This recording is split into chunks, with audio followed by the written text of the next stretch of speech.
Hey, I'm here with my super assistant. What's your name? Colston Carpanella.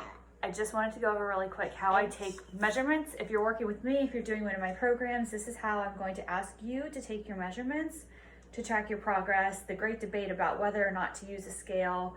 I know some of us like it, some of us don't. I opt to use a soft measuring tape because I just think I want to know what my measurements are more than I want to know how much I weigh. I can kind of feel how much I weigh, but I like to know like where my waistline is coming in, how big my butt is. So this is where I'm going to have you measure yourself. You're going to do the smallest part of your waist, the largest part of your hips across where your butt sticks out the furthest. You're going to do across your bust, like right across your nipples, the widest part of your shoulders, your bicep, and the fattest, widest part of your thigh. I shouldn't say fat, the most widest circumference area. So I always like to start here. You want to loosely wrap it around yourself. You're not like digging in to be dishonest. Be honest with yourself here. Let's be realistic, right?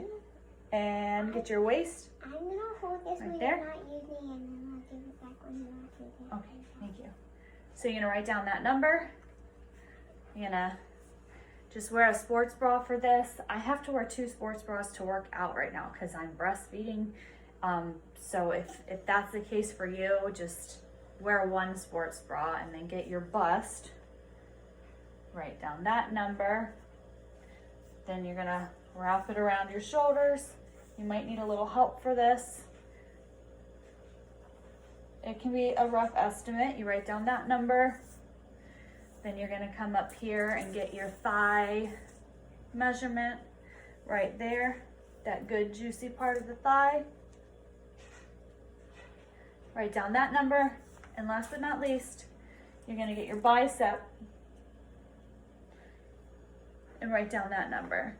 And then in a few weeks, what you're gonna find, if you're consistently eating well and doing your workouts, that waist is gonna come in, that butt's gonna come out, the leg is gonna narrow, your shoulders will slenderize, you're gonna lose inches in all the right places, and you're gonna gain them in all the right places, and you're gonna feel great. So that is how we take our measurements if you are working with me or using my programs. Hope this was helpful. Thanks. Want to say bye? Bye-bye. Bye-bye. We always have a helper to